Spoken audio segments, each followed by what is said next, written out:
사람은 때로 상대를 거울 삼아 자신을 비춰본다. 옛 사람들은 이를 인경, 즉 사람 거울이라고 일컬었다. 춘추 전국시대의 사상가 묵자는 이렇게 말했다. 군자는 물을 거울로 삼지 않고 사람을 거울로 삼는다. 물을 거울로 삼으면 얼굴을 볼 수 있을 뿐이지만 사람을 거울로 삼으면 기륭을 알 수 있다. 옛 사람들은 삼경이라 하여 자신을 돌아보는 거울로 구리 거울, 역사 거울, 사람 거울을 꼽았다. 구리 거울로는 의관을 바로잡고 역사 거울로는 천하의 흥망을 깨달으며 사람 거울로는 자신의 득실을 안다는 것이다. 고사성어는 역사 거울이자 사람 거울이기도 하다. 고사성어라는 거울을 통해 천하를 비춰보면 흥망이 보이고 사람을 비춰보면 기륭이 보인다. 안녕하세요. 책 읽어주는 감성 7호입니다. 과거는 돌아갈 수 없지만 돌아볼 수는 있다고 하죠. 선인들이 빚어놓은 고사성어를 거울로 삼는 것은 사람 공부요. 그 속에서 자신이 버려야 할 것을 비춰보는 것은 인생 공부가 되어 옛부터 사람 공부와 인생 공부를 다 마칠 때 비로소 세상이 원하는 인재가 될 수 있다고 합니다. 오늘 여러분께 소개해드릴 책은 예전에 영상으로 소개해드린 바 있는 곁에 두고 읽는 장자, 곁에 두고 읽는 그리스 신화의 저자 김태관님의 책인데요. 동양고전 고사성어의 지혜를 통해 인간과 세상을 배울 수 있는 늙은 철학자가 전하는 마지막 말입니다. 홍익출판사의 인문고전 시리즈들을 처음에 읽고 영상으로 소개해드리던 시기에 김태관 선생님의 책들을 읽으면서 이분처럼 물리가 트이는 사람이 되고 싶다 하는 생각을 했어요. 개인적으로 좋아하는 인문학 작가이기도 한데요. 곁에 두고 읽는 그리스 신화 이후로는 작품 활동을 하지 않고 계신 것 같고요. 하지만 지금까지 출간된 이분의 좋은 책들을 감성7호 오디오북 채널에서 시리즈로 계속 소개해 드릴 예정입니다. 여러분의 많은 관심 부탁드릴게요. 당신은 어떤 사람으로 살고 싶으십니까? 지금부터 인문고전의 바다에서 건져 올린 내일의 처세혼을 오디오북으로 만나보겠습니다. 좋은 시간 되시길 바랍니다.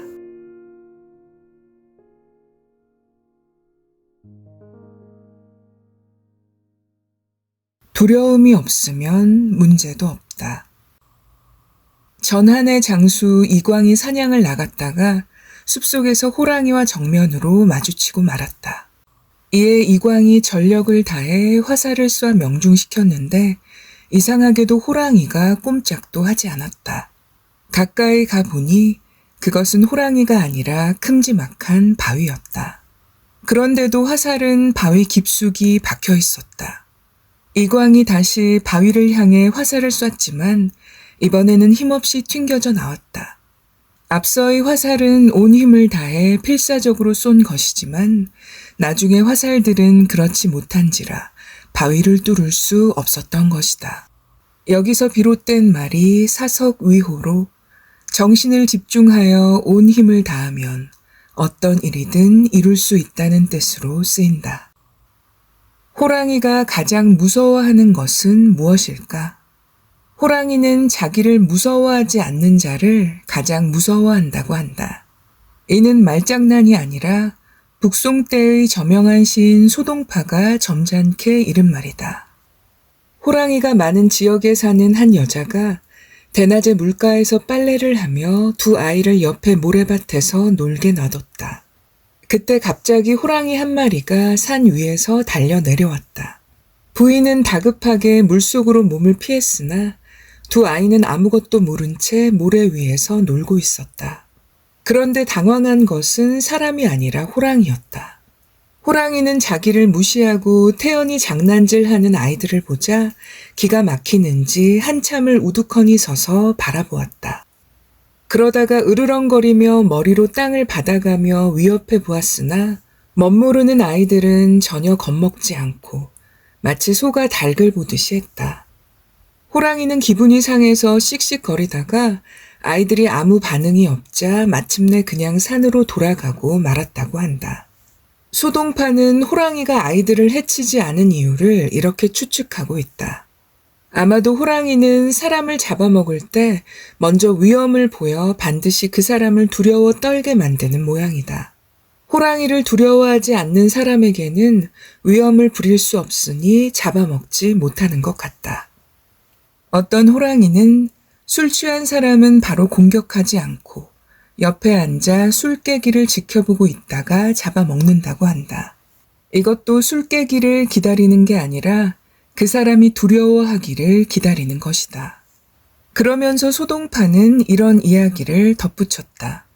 어떤 사람이 밤에 외출했다가 집에 돌아오니 웬 짐승이 대문 앞에 엎드려 있었다. 그는 개나 돼지려니 생각하고 몽둥이를 집어들고 냅다 후려쳤다. 그러자 그 짐승이 메타작을 피해 후다닥 달아났는데 이게 어찌된 일인가. 달빛 아래서 산으로 달려가는 모양을 보니 그것은 호랑이였다. 산중의 왕 호랑이가 사람에게 얻어맞고 달아난 것이었다. 이 이야기에 대해 소동파는 이렇게 설명을 했다. 이는 사람이 힘으로 호랑이를 이길 수 있었던 게 아니라 그 사람의 기운이 호랑이의 기운을 능가했기 때문일 것이다. 가령 어린아이나 술 취한 사람처럼 호랑이를 두려워하지 않으면 호랑이가 오히려 그를 두려워하게 된다. 호랑이를 무서워하지 않으면 호랑이를 이길 수 있다. 이는 소동파의 말이 아니어도 사석 위호라는 고사성어를 봐도 알 수 있다. 호랑이인 줄 알고 활을 쏘았더니 화살이 바위에 박혔다는 고사다. 두려움이 없으면 호랑이 정도가 아니라 화살이 바위를 뚫어버리기도 한다. 궁술은 단순히 활쏘기 기술이 아니라 심술이라는 것을 알 수 있다. 어떤 마음이냐에 따라 화살이 바위를 뚫을 수도 있고 몽둥이로 호랑이를 쫓을 수도 있다. 백발백중의 궁수라고 해도 마음이 흔들리면 화살도 흔들린다. 인생길을 가노라면 누구나 한 번쯤은 호랑이같이 두려운 문제와 맞닥뜨리게 마련이다. 바위처럼 막막한 절망에 부딪혀 한숨 한 번 안 쉬어본 인생은 없다. 그러나 호랑이를 두려워하지 않는 자는 호랑이를 이길 수 있다. 절벽을 절벽으로 여기지 않는 자는 어떤 절벽도 뚫을 수 있다. 두려움이 없으면 문제도 없다. 허공에 짓는 욕망의 집. 송나라의 어느 농부가 모내기를 한 뒤에 벼가 어느 정도 자랐는지 궁금해서 논에 가보니 다른 사람의 벼보다 덜 자란 것 같았다. 국리 끝에 벼의 순을 잡아 빼보니 약간 더 자란 것 같아 보였다. 그리하여 그는 하루 종일 벼의 순을 잡아 빼고는 집에 돌아와 식구들에게 그 일을 자랑했다. 식구들이 기겁하여 이튿날 논에 달려가 보니 벼는 이미 하얗게 말라 죽어버린 후였다. 농부는 빨리 자라게 할 욕심에 자연의 순리를 거스르고 벼의 순을 뽑아버리는 어처구니 없는 짓을 벌인 것이다. 여기서 생긴 말이 발묘조장으로 너무 급히 서두르다 오히려 일을 망친다는 뜻으로 쓰인다. 어느 날 장자가 길을 가다 희한한 광경을 보았다. 소복을 입은 젊은 여인이 흙이 채 마르지 않은 새 무덤 앞에서 열심히 부채질을 하고 있었다. 하도 이상해서 장자가 물었다. 무슨 연유로 무덤에다 부채질을 하시오? 여인이 한숨을 푹 쉬며 말했다. 마음이 답답해서 그럽니다. 이 무덤은 제 남편 것인데 남편이 병으로 죽으면서 제게 혼자 살지 못할 터이니 다시 시집을 가라고 했습니다. 다만 그동안 살았던 정을 생각해서 무덤에 흙이나 다 마르거든 가라고 했지요. 그런데 어느 세월의 흙이 다 마르겠습니까? 장자가 빙긋이 웃으면서 말했다. 허참, 성질이 꽤 급하시구려. 그 부채를 내게 주시오. 원한다면 내가 도와드리리다. 여인이 부채를 건네주자 장자가 힘차게 펄럭펄럭 몇 번 붙였다. 그랬더니 신기하게도 무덤의 흙이 순식간에 말라버렸다. 장자가 그동안 닦아놓은 도력 덕분이었다. 눈이 휘둥그레진 여인은 고맙다고 연신절하며 그 부채를 선물로 주었다. 장자가 부채를 갖고 집에 오자 아내가 그걸 어디서 얻었는지 궁금해했다. 낮에 있었던 일을 말해 주었더니 장자의 아내가 얼굴을 찡그리며 말했다. 아우, 망측해라. 그런 음탕한 여자의 부채를 받아오다니 어서 내다 버리세요. 장자는 부채를 한번 쓱 펼쳐보더니 노래 하나를 읊었다. 살아생전 깊지 않은 사랑이 어디 있던가. 죽은 뒤엔 무덤이 더디 말라 원망이라네. 호랑이를 그려도 뼈까지 그리지는 못하지. 아는 것은 얼굴이요. 모를 것은 사람 마음. 그러면서 장자가 아내의 얼굴을 빤히 쳐다보자 아내가 입이 삐죽해져서 종알거렸다. 제 마음은 그런 여자랑 달라요. 충신은 두 임금을 섬기지 않고 열려는 두 사내의 품을 넘나들지 않는다고 했잖아요. 만일 당신에게 불행한 일이 생긴다면 저는 평생 수절할 거예요. 사람 일은 모르는 거요. 그대는 아직 꽃다운 나이인데 너무 장담하지 마시오. 그런데 며칠 뒤 갑자기 장자가 시름시름 앓더니 그대로 죽고 말았다. 아내가 말이 씨가 되었다며 통곡을 하고 있는데 웬 귀공자가 장자의 제자가 되기 위해 찾아왔다가 이를 보았다. 그는 얼이 빠져있는 장자의 아내를 도와 빈소를 차리고 장례를 거들어 주었다. 이에 고마운 마음이 든 장자의 아내가 그를 새삼스레 바라보니 아주 준수하게 생긴 청년이었다. 어쩜 저렇게도 멋있을까? 그 순간 그녀는 저도 모르게 얼굴이 빨개졌다. 하지만 이제 남편이 없다고 생각하니 저절로 안도의 한숨이 나왔다. 날이 저물어 청년이 묻고 가기를 청하자 그녀는 허락했고 야심한 밤 한 집에 두 남녀가 있게 되자 서로의 마음이 촛불처럼 타올랐다. 누가 먼저랄 것도 없이 두 사람은 욕정이 시키는 대로 몸을 움직였다. 서둘러 술상을 차려 합한 줄을 마시고는 이부자리에 들려고 하는데 이건 또 무슨 일인가. 청년이 돌연 머리를 감싸더니 눈이 허옇게 뒤집힌 채 대굴대굴 굴렀다. 내겐 원래 발작병이 있는데 사람의 골이 특효약이라고 했소. 허나 그걸 어디서 구한단 말이오. 이건 죽을 수밖에 없는 불치병이라오. 눈이 뒤집히기는 그녀도 마찬가지였다. 그녀는 허겁지겁 도끼를 찾아들고 남편의 빈소로 달려갔다. 그리고 관 뚜껑을 연 뒤에 남편의 두개골을 향해 도끼날을 번쩍 치켜들었다. 바로 그 순간 송장이던 장자가 번쩍 눈을 뜨더니 기지개를 한 번 켜고는 일어나 말했다. 아니 부인, 내가 다시 살아날 줄 어떻게 알았소? 장자는 사색이 되어 있는 아내의 손을 끌고 안방으로 갔다. 그런데 이건 또 무슨 곡절이란 말인가. 그 귀공자 청년은 간데없고 거기에는 술상과 이부자리만 놓여 있었다. 그제야 장자는 아내를 돌아보며 뚜벅 말했다. 실은 내가 죽었던 것도 그 청년도 다 나의 환술이었소. 평생 수절하겠다더니 그 장담은 어디로 갔소? 야담과 설화로 두루 전해지는 장자의 아내 이야기다. 무덤에 부채질을 하는 여인이나 도끼날을 들이대는 부인이나 성급하기는 마찬가지다. 생각이 짧은 인간들은 서둘러서 될 일이 아닌데도 마음만 급하다. 어서 결과를 얻고 싶은 욕심에 온갖 어리석은 일을 저지르기 일수다. 맹자 공손추 상편에서 맹자는 호연지기에 대해 설명하면서 앞서 소개한 발묘조장의 우화를 예로 들고 있다.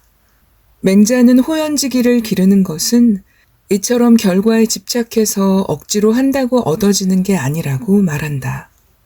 하늘과 땅 사이에 가득한 크고 강한 그 기운은 의가 쌓이면 저절로 생겨난다는 것이다. 세상 만사는 다 때가 있어서 꽃이 피어야 열매를 맺고 여름이 지나야 가을이 오는 법이다. 아무리 급해도 계란에서 닭을 발할 수 없고 총알에서 쇠고기를 구할 수는 없다. 조바심을 내며 결과만을 얻으려고 덤비는 것은 싹을 뽑아놓거나 무덤에 부채질을 해대는 것이나 마찬가지다. 발묘조장은 맹자 시대에나 있었던 어느 어리석은 사람의 이야기가 아니다.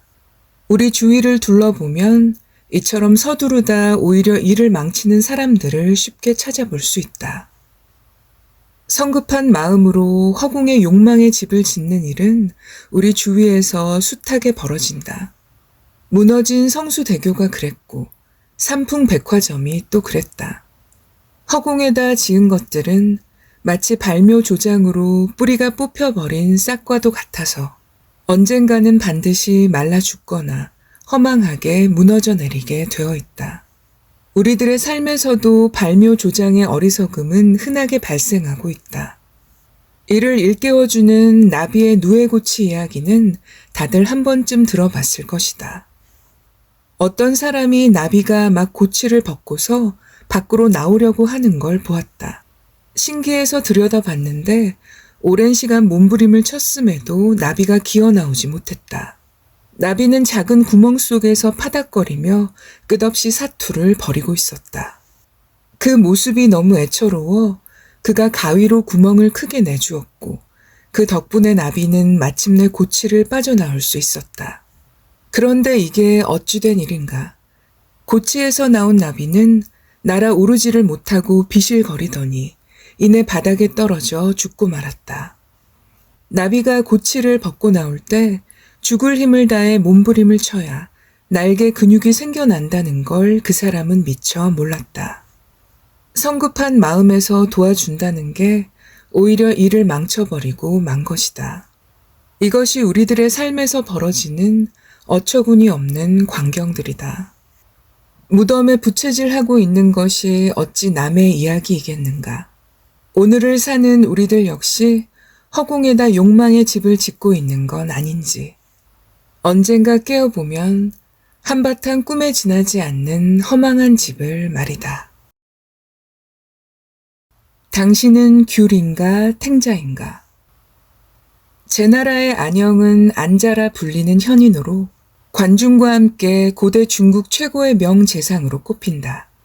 안영이 초나라를 찾았을 때 초나라 영왕이 대궐 앞마당에 제나라 출신 죄수들을 데려다 놓고 제나라 사람들은 도둑질을 잘하는 모양이라고 비웃었다. 이에 안영이 말했다. 귤이 회남에서 나면 귤이 되지만 회북에서 나면 탱자가 됩니다. 제나라 사람들은 원래 선한데 인심이 드세고 땅이 척박한 초나라로 오니 도둑으로 변했다는 것이다. 여기서 비롯된 말이 강남 종귤, 강북 위지로 같은 사람이라도 주위 환경에 따라 얼마든지 변할 수 있다는 뜻이다. 나폴레옹이 조선시대 안동의 도산서원 근처에서 태어났다면 도포 입고 사서 삼경을 외다가 물러나서 송시열이 되었거나 나아가 홍경래가 되었을 것이다. 단재의 신채호 선생이 한 말이다. 사람에게 환경이 얼마나 중요한지를 일깨우고 있다. 천하의 나폴레옹도 조선시대 한반도에 태어났다면 세계를 호령하는 황제가 되지 못했을 거라는 얘기다. 지금으로부터 2500여 년 전 중국 춘추시대 제나라 재상 안영의 강남 종귤 강북 위지라는 고사성어도 같은 뜻을 담고 있다. 아무리 맛있는 귤도 풍토가 맞지 않는 곳에 심으면 탱자가 되고 만다는 깨우침이다. 사람에게 있어서 주위 환경이 얼마나 중요한지를 일깨우는 말이다. 그런데 고사성어의 뜻을 여기까지만 새기면 평범한 되새김질에 그치고 만다. 고사성어는 죽은 이야기가 아니다. 읽는 시각에 따라 그 의미가 얼마든지 새로워질 수 있기 때문이다. 이는 마치 종소리가 그것을 치는 막대기에 따라서 달라지는 것과도 같다. 쇠막대기냐 나무 막대기냐, 큰 것이냐 작은 것이냐, 세게 치냐 약하게 치냐에 따라 종소리는 각양각색이다. 고전을 읽겠다는 것은 태산줄령 앞에서 호미 한 자루 들고 마주서는 격이라고도 한다. 캐도 그 속의 의미는 무궁무진하다. 고사성어의 의미도 각자가 캐기 나름이다. 남들과 다른 것을 캐기 원한다면 남들과 똑같은 연장은 버려야 한다. 귤이 탱자로 변할 수 있다는 것은 다들 하는 말이다. 그런데 이를 뒤집으면 탱자도 귤이 될 수 있다는 이야기가 된다. 환경은 사람을 바꿀 수 있지만 사람은 환경을 이길 수 있다. 귤과 탱자의 고사성어를 남의 이야기로만 들으면 안 된다. 그것을 통해서 나를 발견해야 한다. 어떤 고사성어든 남의 이야기가 아니라 나의 이야기가 될 때, 그것은 비로소 의미를 갖는다.